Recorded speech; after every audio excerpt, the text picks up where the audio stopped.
Hi, church. I hope each one of you is doing well and safely indoors as the monsoons announce themselves, and especially amidst the after effects of the cyclone. And I do believe it hasn't been devastating because the people of God have been praying earnestly, and because of that, an entire city is blessed and protected.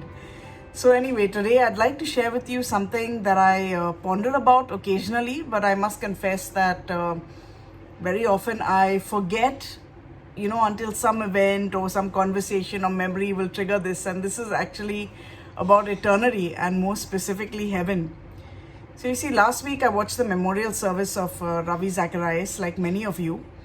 And while I thought about the impact of a life lived well, with purpose, and also the importance of fulfilling one's calling, I couldn't help but feel comforted that we have a place to go once our journey on earth is done.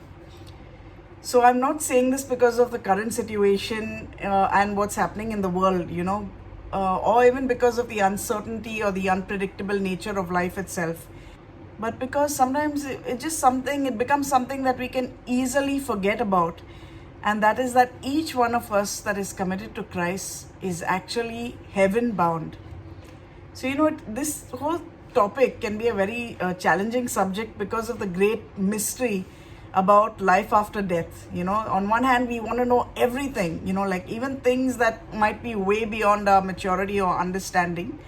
And then there are those other things that we just have to believe in faith until we experience them, the whole believe and you will see principle, and not the other way around. But that being said, we are given an indication of a new heaven and earth. The Bible, in fact, doesn't leave us completely clueless. It offers us more than a glimpse of the special place that the Lord has been preparing for us. From these many verses, of course, that speak clearly of an eternity and an afterlife and living forever with the Lord.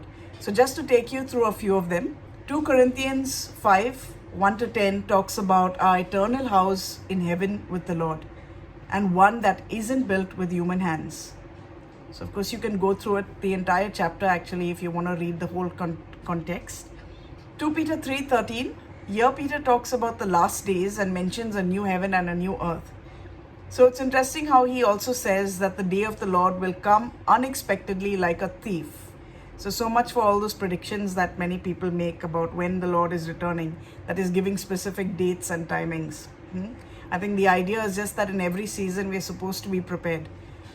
And then in his concluding thoughts in Hebrews 13:14, the author reminds us, as we stand for Jesus who died for us, that this world is not our permanent home, but that we are looking forward to a home yet to come.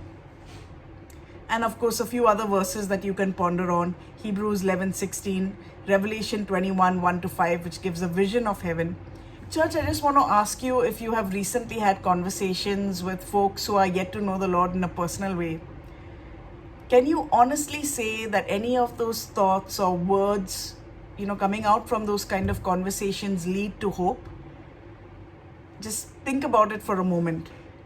Because I just feel how wonderful it is for us to have this promise of hope and restoration, not just for ourselves, but for this world and the earth, this planet, this beautiful planet that we have messed up so badly.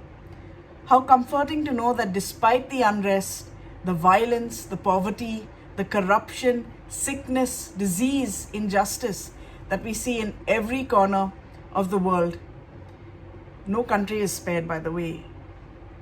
But we have this assurance, and we know that the day is soon approaching when He will make all things new and right again.